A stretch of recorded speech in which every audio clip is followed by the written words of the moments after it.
Tracy fans, stand by. Here comes Dick Tracy now.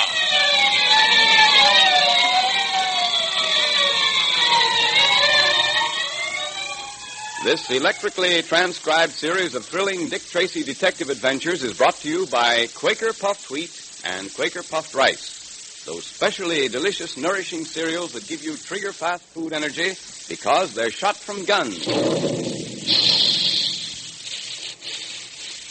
Remember the sound of those big Quaker guns the next time you sit down to a tempting dish of crisp, crunchy puffed wheat or puffed rice for breakfast. And remember the special Quaker process and moisture-proof package that makes Quaker Puffed Wheat and Quaker Puffed Rice so firm and plump, so much more delightful than ordinary cereals. Puffed wheat and puffed rice are especially easy to digest, too.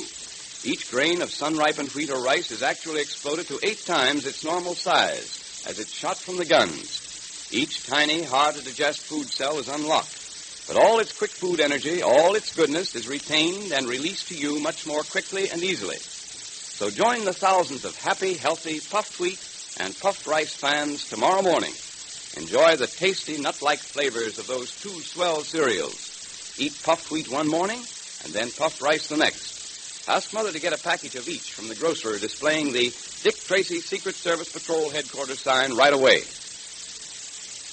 The notorious outlaw of the great Northwest, Vernon Kyle, has terrorized the inhabitants of the town of Pitchblend in the Yukon into sharing their mines with him.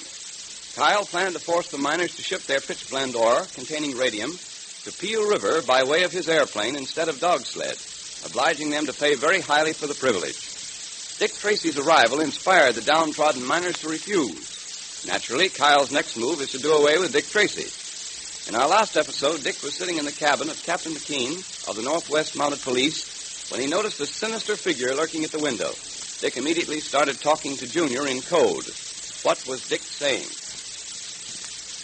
Hey, why all this talk about football? If you fellas have run out of things to talk about, well, we can deal some three-handed bridge. Well, Captain, Junior and I are just brushing up on... Now, Junior, now! Dick, you fired that shot. And without turning around. Quick, outside. Tracy, did you expect to hit anything firing over your shoulder like talk that? later, McKean. Come on. Oh, my shoulder. My shoulder. Lucky for you, it only was your shoulder. The next time you try to shoot someone through a window, my friend, don't make the mistake of letting your target see you first. Tracy, I don't get all this. Who is this man? McKean, our wounded friend here was sent by Vernon Kyle with instructions to kill me, which he tried to do by shooting at me through the window. Fortunately, I caught a glimpse of him in the mirror over the mantelpiece. Yeah, and it's a good thing I ducked when I did, too. I'll say it was. Dick, that was some shooting. Well, it was a long chance, Pat. Fortunately, it worked. Well, my friend, what have you got to say for yourself? I wasn't going to shoot you. I swear I wasn't. Oh, no, of course not. You were carrying this rifle and pointing it at me through the window in a spirit of good, clean fun. Well, what are you going to do with this fella, Dick? I think we better lock him up, McKean, after you see that he gets first aid. Not that he's badly hurt. I wouldn't be surprised if he were one of the men who ganged up an old man Weir. Trying to kill someone by shooting from behind, as he tried to do me, or ganging up on a defenseless old man like Weir. They're the sort of dirty work that go together. Well, there's no thanks to these rats that old man Weir's going to be all right. By the way, Tracy, Weir said he wanted to see you. Wants to have a talk with you. Good. I'll go along to the doctor's with you then. Come along, Pat. Over there. Well, Weir, I'm glad to see you're feeling so much better. Thank you, Mr. Tracy. The doctor's taken excellent care of me. I thought I was a goner after the way Torp and his mob beat me up. Well, I think I can go back to my shack tonight. Tell me, I understand you got Torp. Did you get the others who helped him beat me up? Yes, we arrested Torp, all right, but our friend Kyle was afraid Torp might be indiscreet enough to talk. So he took the precaution of silencing him forever. You mean Kyle actually... I mean that while Torp was in jail, Kyle had him put out of the way. Do you realize what Kyle's doing in this town? Do you realize that he's about ruined us miners? Well, first he forced us to turn over 50% of our claims to him. 50% for doing nothing. Absolutely nothing. And now I hear he's going to try and force us to ship the stuff by airplane, his airplane, and charge us another 40%. Well, I'm afraid Kyle isn't going to find that so easy. I spoke to the miners this afternoon. they're not going to use Kyle's airplane. For once, they're going to fight back. And we're going to help. Tomorrow, they're going to take the first shipment to Peel River by dog sled, in the old way. They're going to have a mounted escort in case Kyle attempts to hijack or attack them. Oh, that's splendid, sir. That's the first piece of good news I've heard in months. But if they're leaving tomorrow, I'd better get back to my claim and get my pitchblende ready for shipment.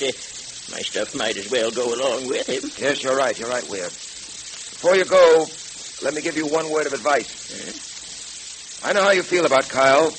I know how you all feel. But don't try to take the law into your own hands. Kyle is going to discover that no man can, merely by brute force and wanton killing, ruin the lives and destinies of other human beings. He's going to find out that neither the human beings up here nor the precious radium they dig out of the earth belong to him. Remember that, Weir. Remember that. Yes, Mr. Tracy. I'll remember it.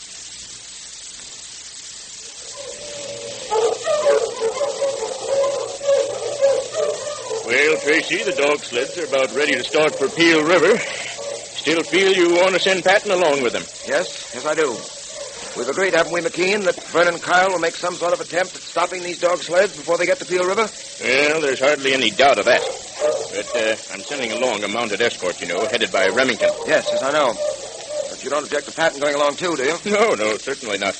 You see, he'll be my personal representative on the trip, since I made certain promises to the miners. I understand perfectly, Tracy. You don't have to explain. Well, Dick, looks as if we're about ready to start. Yes, Pat. Another few moments at the most. Gee, Dick, can't I go along, too? Boy, I'd give anything to ride all the way to Peel River in one of those dog sleds. I know you would, Junior.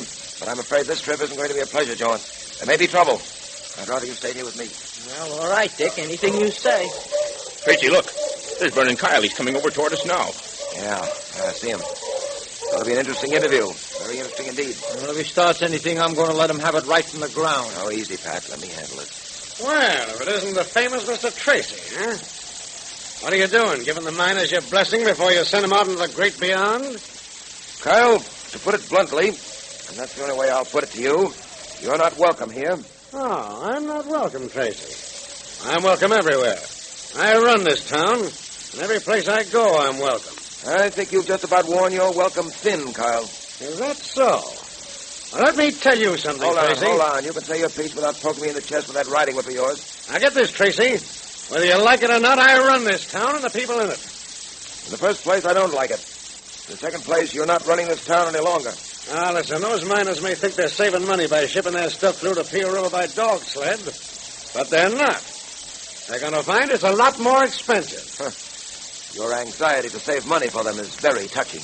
I don't like your tone, Tracy. In fact, there's a lot I don't like about you.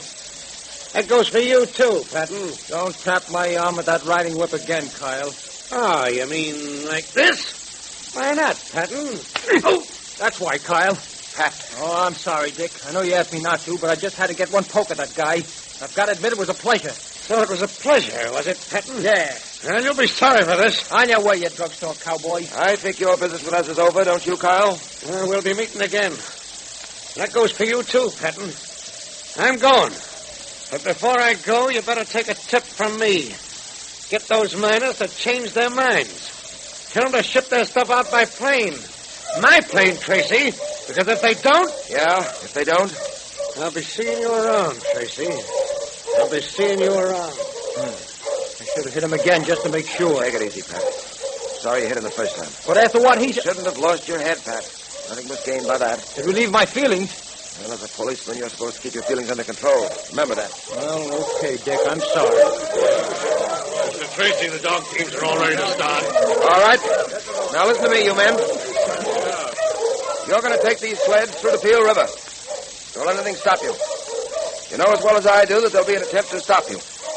You've got to prove to yourselves that you can do it. That you have the right to transport your pitchblende any way you want to. And that means without the help of Vernon Kyle and his airplane. Get going now, and good luck to you. Come on, Dick. I'll see you in a few days. Take care of yourself, lad. Keep an eye on those dog sleds for me. Don't worry. We'll be all right. So long, Junior. So long, McKean.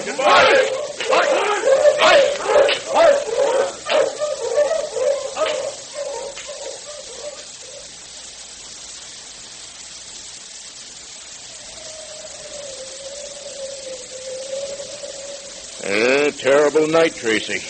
Bitter cold, and there's a high wind blowing. Think it'll snow? No, the moon's out. Big frosty moon at that. You can see it right over the brow of that hill up there. No, I was just thinking of those dog sleds and those men out there in this biting wind. Yes, I know. Well, they'll be all right, I'm sure. Well, Tracy, I must admit that since you've come up here, things have changed. Vernon Kyle isn't quite the braggart he used to be. I'm afraid I haven't done much more than hold him in check up till now. Hey, Dick, did you hear that? What was it? It was a human cry, Junior. Sounds as if there's a horse coming, too. Yahoo! He's coming for the cabin, whoever he is. He's gone past. Gosh, look, Dick. It's a hooded figure, galloping across the moon. I heard something hit the door. Let's see. It's a knife, Tracy, a knife stuck in the door. Yep. There's a note attached to it. What's this mean, I wonder? Well, we'll read it and see. It says, "You cannot win alone against the snake that calls itself Vernon Kyle. I will help you." Signed, the Purple Rider. The Purple Rider? Gee, I wonder who he is. The Purple Rider? Who is the Purple Rider? And what further adventures await Dick Tracy in the wilderness of the great Northwest? Will Pat and the dog sled get through safely to Peel River? That's hard to tell. But now let's stand by for our Dick Tracy Secret Service Patrol meeting, brought to you by Quaker Puffed Wheat and Quaker Puffed Rice, those two specially delicious, nourishing cereals that are shot from guns to give you trigger-fast food energy. And here comes Dick Tracy, Jr., our patrol president now. The meeting will now come to order. Say, Junior, wasn't it great the way Dick got that code message to you today? It sure was. Everybody thought we were talking about football. You never know when that secret code's going to come in handy. Right, Mr. Quakerman. And you know, another swell thing about being a patrol member is that you know the secret handshake. Didn't Dick Tracy use that secret handshake to let you know who he was when he was disguised as the Apache, Junior? Yes, and boy, was I surprised. You know, a lot of patrol members use the secret handshake all the time to recognize each other and to find out whether other fellows and girls belong to the patrol without saying a word. And that's the right way to use it, too. Listen, boys and girls, if you're a member of the Dick Tracy Secret Service Patrol or of the National Girls Division, use the secret handshake the way you should. Read your code book. It's full of swell things to do. And if you haven't joined the patrol or the National Girls Division yet, join now so you can get in on all the fun we have together. That's right. Dick Tracy wants you to be in the patrol. It's easy to join. You just tear the tops off 2 packages of Quaker Puffed Wheat or Quaker Puffed Rice, and then print your name and address on a plain piece of paper. If you're a boy, write boy at the top of the paper. And if you're a girl, write Girls Division. Put it in an envelope with your 2 box tops and mail it to Dick Tracy, Box L, Chicago. Then you're a pal of Dick Tracy's, too. And we have a great time together. And Quaker Puffed Wheat and Quaker Puffed Rice breakfast taste just wonderful.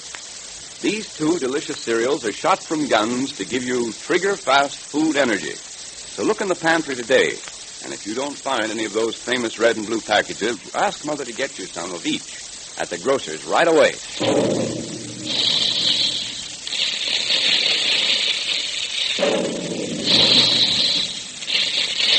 Calling all adventure fans, calling all Dick Tracy fans. Stand by for another exciting electrically transcribed Dick Tracy adventure tomorrow at this same time.